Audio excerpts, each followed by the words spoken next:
শুল্ক নিয়ে যখন ভারত আমেরিকার বাণিজ্য সম্পর্কে টানাপোড়েন চলছে, ঠিক তখন ভারতে বিনিয়োগের ঘোষণা দিল টেক জায়ান্ট গুগল। আগামী ৫ বছরে ভারতের প্রযুক্তি খাতে রেকর্ড $15 বিলিয়ন বিনিয়োগ করবে প্রতিষ্ঠানটি। বিনিয়োগের অংশ হিসেবে দেশটির দক্ষিণাঞ্চলের রাজ্য অন্ধ্রপ্রদেশে একটি এআই ডেটা সেন্টার স্থাপন করবে টেক জায়ান্ট প্রতিষ্ঠান গুগল, যা হবে আমেরিকার বাইরে গুগলের সবচেয়ে বড় কৃত্রিম বুদ্ধিমত্তা হাব।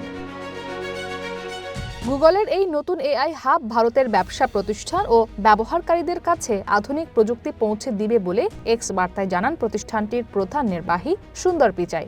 ভারতের প্রধানমন্ত্রী নরেন্দ্র মোদীর সঙ্গেও প্রকল্প ও বিনিয়োগ সংশ্লিষ্ট আলোচনা হয়েছে। এছাড়া হাব নির্মাণে আদানি গ্রুপের সাথে অংশীদারিত্বে কাজ করবে গুগল, জানান সুন্দর Pichai. The largest AI hub that we are going to be investing in anywhere in the world. গুগলের ক্লাউড সেবার প্রধান নির্বাহী টমাস কুরিয়ান বলেন, ভারতের এআই খাতকে দীর্ঘমেয়াদে দ্রুত এগিয়ে নিয়ে যাওয়া গুগলের লক্ষ্য। চলতি বছর ডেটা সেন্টার নির্মাণে বিশ্বজুড়ে $85 বিলিয়ন বিনিয়োগের পরিকল্পনা হাতে নিয়েছে টেক জায়ান্টটি।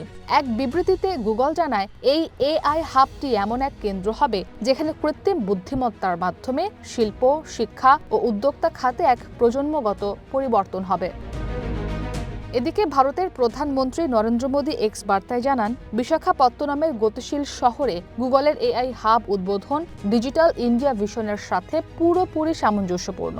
এই বহুমুখী বিনিয়োগ প্রযুক্তিকে সবার জন্য সহজলভ্য করবে, সেই সাথে ভারতের ডিজিটাল অর্থনীতিকে নতুন উচ্চতায় নিয়ে যাবে।